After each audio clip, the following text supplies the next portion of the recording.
nouvelle. Il y a la Confédération des syndicats qui veut mettre de la pression sur le gouvernement caquiste. Oui, la CSN qui était en point de presse tantôt, Anne-Sophie l'a suivi. Donc, Anne-Sophie, on s'attend à une rentrée qui ne sera pas facile nécessairement.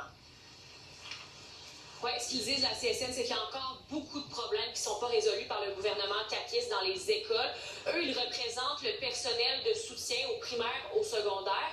Et pour ce qui est de l'université et du milieu collégial, là, ce sont vraiment la majorité du personnel enseignant. Donc, on s'inquiète parce qu'il y a pénurie de personnel. On le voyait dans un article du Devoir ce matin, qu'il y a 20 000 nouveaux élèves au primaire, secondaire et qu'il n'y a pas assez de professeurs, évidemment, là, que Bernard Drinville devrait faire le point dans les prochaines semaines.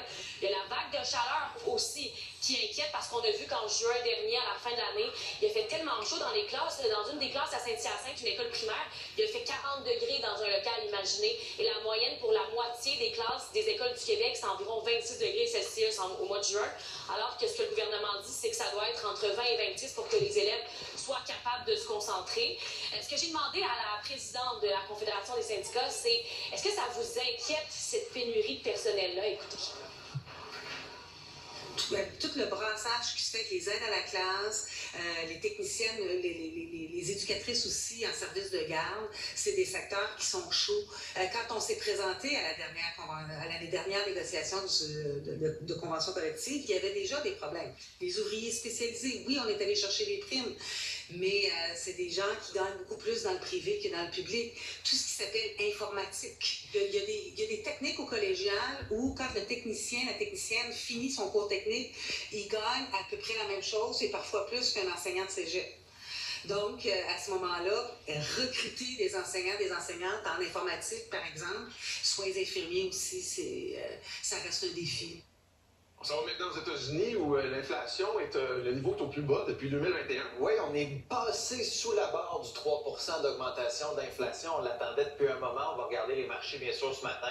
Bon, ça ouvre en vert, là, vous le voyez. C'est assez gros ce qu'on peut voir, ce qui se passe avec le Dow Jones ce matin. C'est une nouvelle qui était quand même attendue. C'est qu'en fait, un petit peu plus faible que ce qui était prévu. Là, si on compare l'année dernière à cette année, par contre, de mois en mois, là, par rapport au mois dernier, on a augmenté un petit peu plus. On est vraiment dans les prévisions de ce côté-là. Donc, c'est vraiment une bonne nouvelle. Ça confirme que le travail de la Fed fonctionne et possiblement qu'aux États-Unis aussi, on pourrait avoir une baisse du taux directeur, ce qui va nous aider, nous, pour le taux de change canadien. Parce que nous, si on baisse notre taux directeur, puis les États-Unis restaient là, c'est le dollar canadien qui va perdre de sa valeur.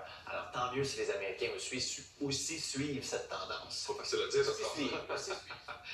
Géraldine, à la météo, on a un nouvel invité, Ernesto.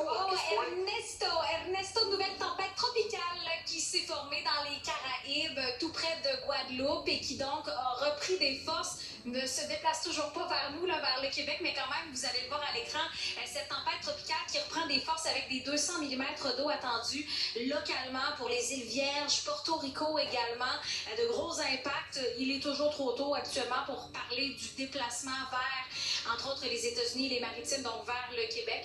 Restant d'Ernesto, possiblement pas. En tout cas, c'est à suivre tout ça. On a déjà de la difficulté à se remettre des restants de débit, cette tempête tropicale qui nous a touché le week-end dernier. Aujourd'hui, beau temps, soleil, chaleur d'ailleurs, qu'on est bien à l'extérieur.